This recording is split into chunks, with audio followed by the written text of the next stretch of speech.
Assalamualaikum warahmatullahi wabarakatuh. Selamat pagi, selamat hari Jumat berkah barokah.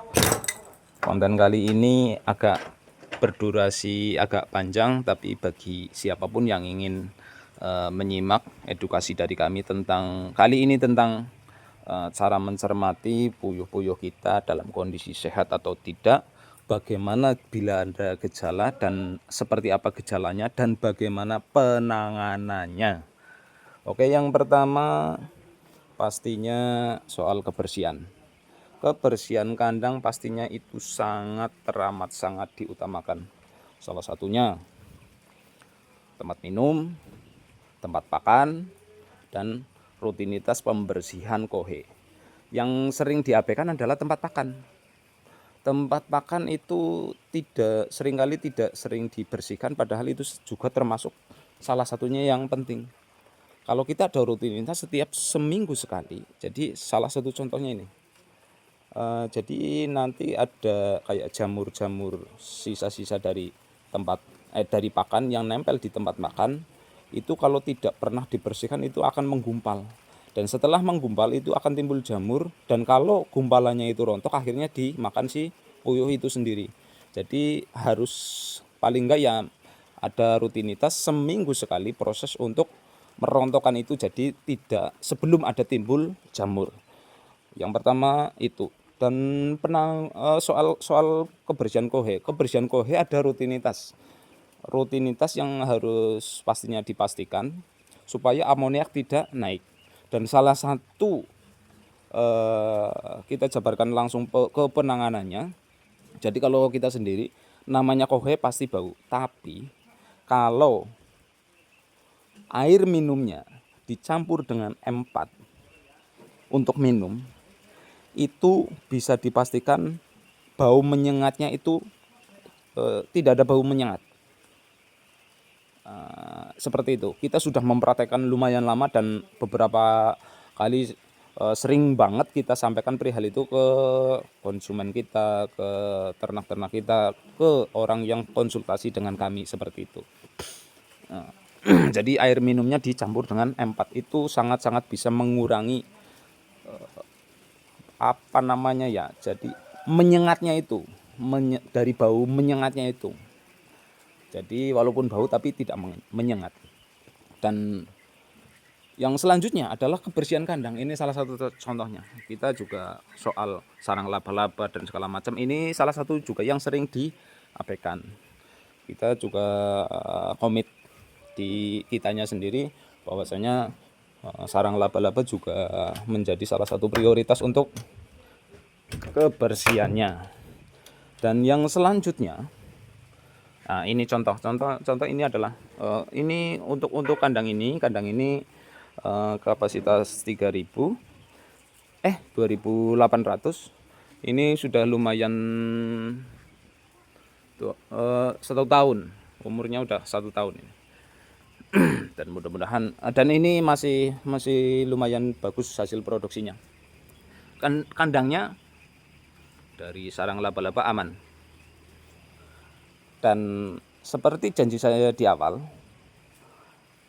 kita ingin berbagi tentang bagaimana mencermati puyuh itu sehat atau tidak dan bagaimana untuk penanganannya. Jadi puyuh itu tidak bisa dicermati dari raut mukanya.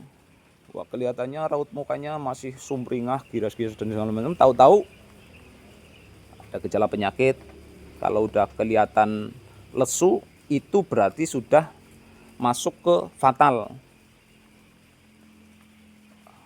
Akibatnya sering dibilang aratan, virus dan segala macam. Salah satunya itu.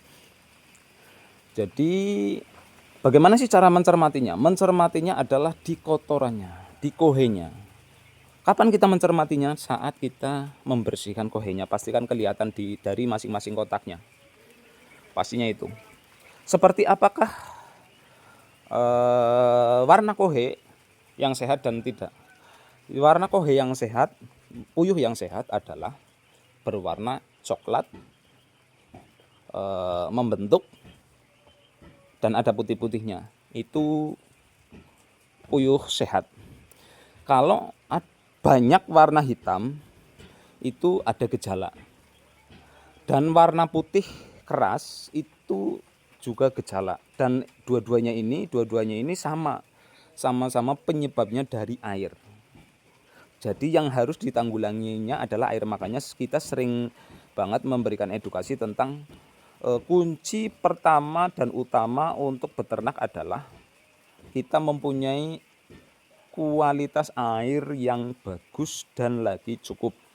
Itu yang pertama, yang utama. Nah, kalau ada gejala seperti itu, berarti penanggulannya seperti apa? Makanya kita juga sekarang mewajibkan untuk setiap peternak itu airnya menggunakan kaporit. Karena kaporit itu pembunuh bakteri di dalam air. Salah satunya itu. Dan yang selanjutnya, gejala seperti apa?